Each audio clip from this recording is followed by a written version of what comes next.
नमस्कार मित्रों, स्वागत है आपका एक बार फिर से राधेश्याम कोचिंग क्लासेस में। तो इस लाइव से सभी जुड़ जाइएगा एक बार।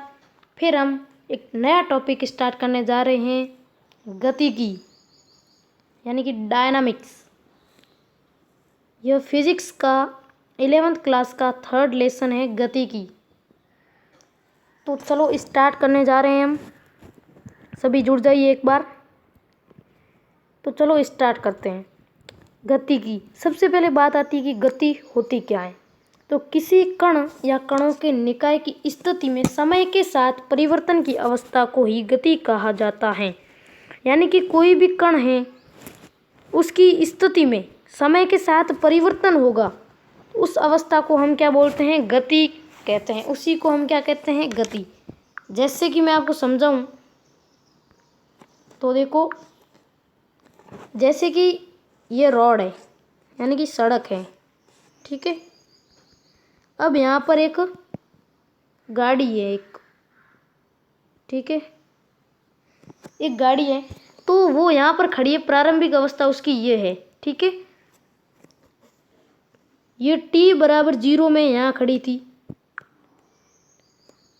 और थोड़ी देर बाद जब हमने इसको देखा तो ये गाड़ी यहाँ पहुँच गई, ठीक है। तो यहाँ पर कितना टाइम था, यहाँ पर t बराबर 5 सेकंड था। तो देखो, एक समय के साथ उसकी अवस्था परिवर्तन हुई। यहाँ पर देखो, t बराबर जब 0 था तब गाड़ी यहाँ खड़ी थी, यानी कि मान सकते हैं 1 किलोमीटर पे थी। जब 5 सेकंड बाद देखा तो वो 10 किलोमीटर पे पहुँच गई। तो जब जैसे जैसे समय बढ़ा, जैसे जैसे t बढ़ा, वैसे वैसे उसकी अवस्था में परिवर्तन होता गया। तो इस अवस्था को हम बोलते हैं गतिज अवस्था। यानी कि जैसे जैसे समय बढ़ेगा वैसे वैसे उसकी अवस्था में चेंज होता रहे, तो उसको हम गतिज अवस्था बोलते हैं। जैसे कि अपना समय तो बढ़ गया, समय बढ़ रहा है 10 सेकंड, 5 सेकंड, 15 सेकंड, लेकिन गाड़ी वहाँ की वहाँ पड़ी है, तो उसको हम गति नहीं बोलते। वो एक गति नहीं होगी, फिर वो विराम में रहेगी गाड़ी। तो समय के साथ किसी भी वस्तु की अवस्था में परिवर्तन होना ही गति कहलाता है। आशा करता हूँ अच्छे से समझ गए होंगे। फिर देखो, नेक्स्ट बात आती है निर्देश तंत्र। एक निर्देश तंत्र होता है। ये होता क्या है निर्देश तंत्र, यानी कि वह निकाय है जिसके सापेक्ष किसी कण की स्थिति का अध्ययन किया जाता है, निर्देश तंत्र कहलाता है। यानी कि सेकंड पेज पे समझते हैं निर्देश तंत्र क्या होता है। देखो, निर्देश तंत्र वह तंत्र या वह निकाय है जिसके सापेक्ष हम किसी भी वस्तु की स्थिति का अध्ययन करते हैं। जैसे कि वस्तु, माना यहाँ खड़ी है वस्तु, थोड़ी देर बाद यहाँ पहुँच गई। यहाँ पर 1 सेकंड था, यहाँ पर 2 सेकंड। अब इसकी अवस्था में परिवर्तन हुआ। जो हम इस किसी भी वस्तु की अवस्था में परिवर्तन है, उस परिवर्तन को हम किसी के सापेक्ष देखते हैं, ठीक है। जैसे कि इस निर्देश तंत्र क्या होगा, निर्देश तंत्र वह निकाय होगा, जैसे कि ये मेरा निकाय है, इसके निर्देश तंत्र वह निकाय है जिसके सापेक्ष हम वस्तु की स्थिति का अध्ययन करते हैं। मतलब कि वस्तु की स्थिति का अध्ययन करने के लिए हम जो उपयोग में ले रहे हैं, जिसका हम सहारा ले रहे हैं, वो होता है निर्देश तंत्र। जैसे कि यहाँ पर हमने लिख दिया t बराबर 1 सेकेंड या 2 सेकेंड या 3 सेकेंड या 1 किलोमीटर या 2 किलोमीटर। अब देखो, 1 सेकेंड पे 1 किलोमीटर पे थी गाड़ी और 2 सेकेंड पे 2 किलोमीटर में थी। तो एक सापेक्ष अध्ययन हो गया इसका कि भाई 2 किलोमीटर में इतनी होगी, 1 में इतना। तो एक ग्राफ बन जाएगा। तो वो निर्देश तंत्र पे इस प्रकार हम दर्शाते हैं। तो वो होता है निर्देश तंत्र। निर्देश तंत्र होता है वो 3 अक्षों से मिलकर बना होता है, x अक्ष, y अक्ष एंड z अक्ष, ठीक है। और हम इसको निरूपित कुछ इस प्रकार से करते हैं।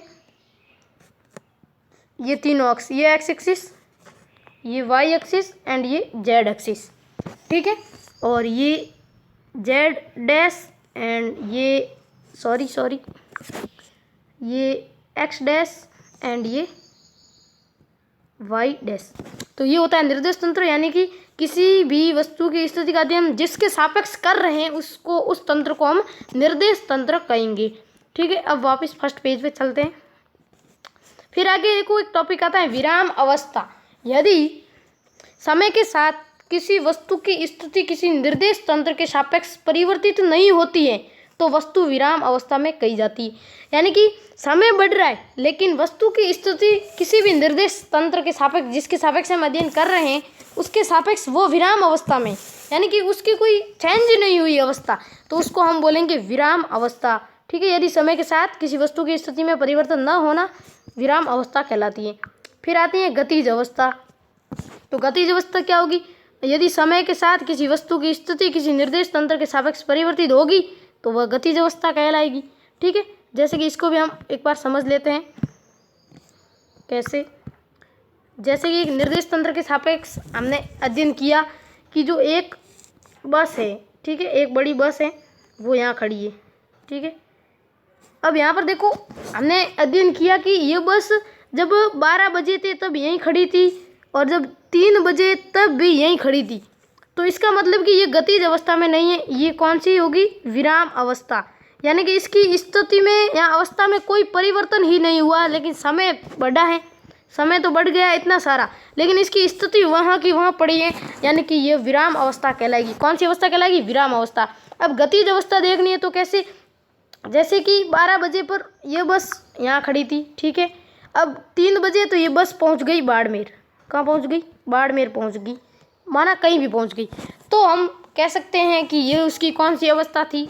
ये गतिज अवस्था थी, ये गति अवस्था थी, क्योंकि यहाँ पर समय बढ़ा तो उसके साथ उसकी स्थिति में भी चेंज हुआ। पहले वो यहाँ खड़ी थी, अब कहाँ पहुँच गई? बाड़मेर पहुँच गई, तो उसकी स्थिति चेंज हुई, पहले यहाँ थी वहाँ पहुँच गई, तो ये उसकी कौन सी अवस्था हो गई? ये गतिज अवस्था हो गई। ठीक है, तो ये था गतिज अवस्था, विराम अवस्था, गति के। अब हम गति के प्रकार पढ़ेंगे। तो फर्स्ट देखो, गति के प्रकार में ए है, हम इसका वर्गीकरण 2 तरह से करेंगे। एक है विमीय आधार पर, 3 प्रकार की होती हैं गति, एक विमीय गति, द्विविमीय गति एंड त्रिविमीय गति। एक विमीय गति में क्या होगा? एक निर्देशांक के सापेक्ष हम गति का अध्ययन करेंगे, और द्विविमीय में 2 निर्देशांक के सापेक्ष एंड त्रिविमीय में 3 निर्देशांकों के सापेक्ष। कैसे? देखो, एक विमीय में क्या होगा? यहाँ तो हम एक्स एक्सिस लेंगे, या वाई एक्सिस लेंगे, यहाँ जेड एक्सिस, कोई भी एक। और द्विविमीय में क्या होगा? यहाँ तो एक्स एंड वाई लेंगे, या वाई एंड जेड लेंगे, या फिर जेड या एक्स एक्सिस। द्विविमीय यानी 2 निर्देशांकों साथ में। और त्रिविमीय गति क्या होगी? इसमें एक्स, वाई और जेड तीनों एक्सिस साथ में आएंगे, और ये होती हैं वो आकाश में होती है, यानी कि पक्षी का उड़ना। हम कह सकते हैं आकाश में कबूतर, चिड़िया जो भी उड़ रहे हैं उनकी गति कौन सी होगी?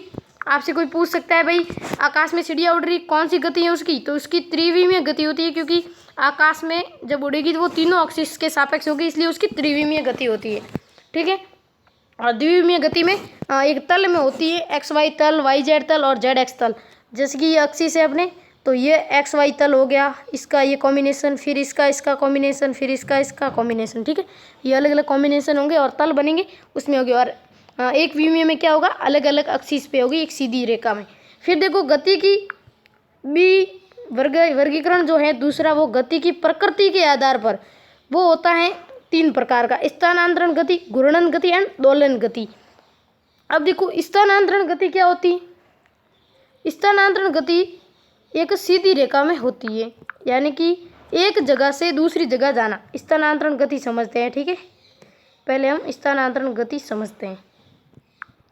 तो देखो, स्थानांतरण गति क्या होती है भाई? ए बिंदु से बी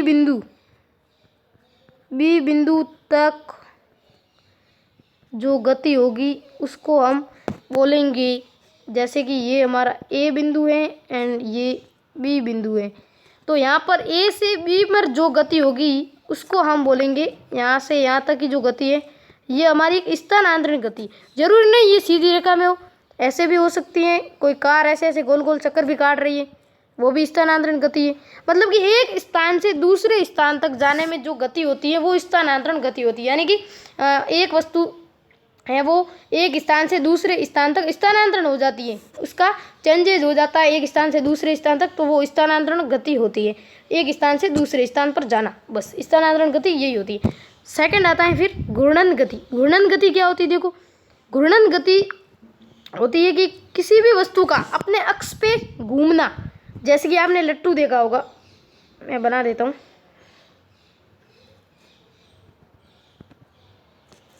कुछ इस प्रकार से एक लट्टू आता है, मार्केट में मिलता है, ठीक है। तो उसमें क्या होता है कि जब इसको हम चारों ओर एक रस्सी पलटेंगे, फिर उसको जब छोड़ेंगे तो ये इस प्रकार चक्कर लगाने लग जाएगा, ये इस प्रकार चक्कर लगाने लग जाता है, ठीक है। गोल गोल गोल घूमने लगता है अपने एक्सिस, मतलब कि इसका एक्सिस कौन सा होगा, ये जो है ना, ये नीचे वाला दिख रहा है आपको क्लिप, ये इसके ऊपर ही पूरा घूमता रहता है बस। तो ये होती है घूर्णन गति, यानी कि अपने अक्ष पर घूमना, अपने अक्ष पर घूमना होती है घूर्णन गति, ठीक है, समझ गए। जैसे कि पृथ्वी है, पृथ्वी भी क्या होती है, अपने एक्सिस पे घूमती है, 23.5 डिग्री झुकी हुई है और अपने एक्सिस पे घूमती रहती है, और एक घूर्णन है वो पूरा करती है 24 घंटे में, ठीक है। अब देखो फिर बात आती है, तो ये था मैंने लट्टू और पृथ्वी का उदाहरण दिया घूर्णन गति से, ठीक है, ये होती है घूर्णन गति। फिर आती है दोलन गति, दोलन या कंपन गति बोल सकते हैं आप, दोलन या कंपन गति। जैसे कि आपके पास एक रबर था, आपने इस रबर को यहाँ से एक लकड़ी से बांधा, यहाँ से भी एक लकड़ी से बांधा और लकड़ी को ज़मीन के अंदर गाड़ दिया।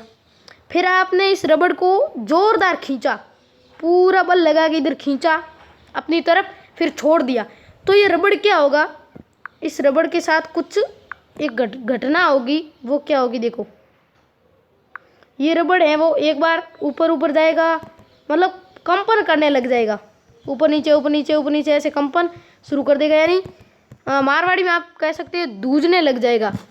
तो कंपन करेगा तो उस गति को हम बोलते हैं कंपन या दोलन गति। तो कंपन गति में यानी वो कंपन करेगा, और आप देख सकते हैं एक घड़ी होती है, उसका पेंडुलम होता है नीचे यहाँ पर ऐसे, तो वो पेंडुलम होता है, वो भी दोलन गति कैसे करता है, देखो पेंडुलम पहले यहाँ होता है, फिर एक बार इधर जाता है, फिर एक बार इधर, देखो पहले यहाँ था, फिर इधर गया, फिर वापस यहाँ से, फिर वापस यहाँ से यहाँ आया सेंटर में, फिर वापस इधर गया, फिर वापस इधर आएगा, ऐसे ऐसे ये घूमता रहता है। इसको हम क्या बोलते हैं, ये होती है दोलन गति, यानी दोलन करना, एक जगह से दूसरी जगह से ऐसे दोलन करते रहना, उसी गति को बार बार दोहराना, वो होती है दोलन गति। तो ये होती है दोलन एंड कंपन गति, आप समझ गए होंगे। अब देखो यहाँ पर गति की प्रकृति के आधार पर हमने प्रकार पढ़े, 3 स्थानांतरण गति, घूर्णन गति और दोलन गति, और विमीय आधार पर भी 3 प्रकार होते हैं, एक विमीय गति, द्विविमीय गति एंड त्रिविमीय गति। और हमने पढ़ लिया गतिज अवस्था क्या होती है, विराम अवस्था क्या होती है, गति है क्या, निर्देश तंत्र क्या है। तो ये आज का जो गति की चैप्टर है, जो फिजिक्स का 11th की फिजिक्स का गति की जो लेसन था, उसका हमने पार्ट 1, ये कौन सा था, पार्ट 1 था, ठीक है, पार्ट 1 हमने पढ़ लिया। आशा करता हूँ आपको अच्छी तरह से समझ में आया होगा, और हम जब नेक्स्ट वीडियो लेके आएंगे तो उसके अंदर हम पढ़ने वाले हैं दूरी और विस्थापन। नेक्स्ट वीडियो में हम दूरी और विस्थापन के बारे में विस्तार से अध्ययन करेंगे, इनके मध्य अंतर क्या है, क्या डिफरेंट है, दूरी क्या है, विस्थापन क्या है, अंतर क्या है इनके बीच, वो पढ़ेंगे अच्छे से, और कुछ नंबरिकल क्वेश्चन भी करेंगे। और एक मैं बता दूंगा आपको कि इस अध्याय के जो ये मैं अध्याय आप देख रहे हैं आज पार्ट 1 इसका, और जो लाइव के अंदर जुड़े हैं एक बार उनको थैंक यू। तो इस अध्याय के जो SC वर्मा बुक आती है फिजिक्स की, SC वर्मा, उसके अंदर इस अध्याय के कुछ क्वेश्चन हैं जो मैंने सॉल्व कर दिए हैं, वो मैं आपको सॉल्व करवा दूंगा। मान सकते हो आप, कम से कम 5-7 क्वेश्चन मैं करवाने की कोशिश करूंगा, और ज़्यादा हुए तो ज़्यादा भी करवाऊंगा, उस पर भी एक वीडियो बनाऊंगा। SC वर्मा सॉल्यूशन इस अध्याय के डायनामिक्स के, यानी कि मोशन, इसको हम गति को मोशन भी बोल सकते हैं, इसका अर्थ भी गति होता है, गति की यानी कि डायनामिक्स होगा। तो इसके कुछ SC वर्मा के क्वेश्चन वो भी हम करेंगे, और हम दूरी विस्थापन के बारे में नेक्स्ट वीडियो में पढ़ेंगे अच्छे से, इनमें क्या डिफरेंट है। और फिर हम आगे पढ़ेंगे वेग, चाल, फिर द्विविमीय गति कैसे होती है, त्रिविमीय गति कैसे होती है, उसके बारे में पढ़ेंगे। फिर हम पढ़ेंगे महत्तम ऊंचाई जो सूत्र होते हैं, जैसे कि आपने कहीं बिल्डिंग से यहाँ पर बॉल गिराई तो कितनी उसकी क्षैतिज परास, जैसे कि आपने यहाँ गिराई बॉल, यह आपकी बॉल है, तो इसकी ये कितनी दूरी है, ये हाइट कितनी होगी, उसके बारे में कुछ सूत्र हैं, फॉर्मूले, वो भी पढ़ेंगे हम। वो नेक्स्ट वीडियो में, अभी तक बहुत दूर है। उससे पहले आज हमने इसके बेसिक जो इंट्रोडक्शन था वो पढ़ा। और आज के लाइव में जो जो जुड़े, एक बार उनका आभार, थैंक यू। और जो नहीं जुड़े हैं तो उनको आप ये वीडियो शेयर कर देना, बाद में भी वो देख लेंगे और आप अच्छे से पढ़ सकते हैं, बाद में भी देख सकते हैं। तो थैंक यू। और अभी तक आपने हमारे चैनल को सब्सक्राइब नहीं किया है तो सब्सक्राइब कर दें और शेयर कर दें अपने फ्रेंड्स के साथ एंड लाइक कर दें वीडियो को और बेल आइकॉन को दबा दें ताकि आपको एजुकेशन संबंधित, फिजिक्स संबंधित हर नोटिफिकेशन सबसे फास्ट मिले। तो थैंक यू, पढ़ते रहिए, बेस्ट ऑफ लक।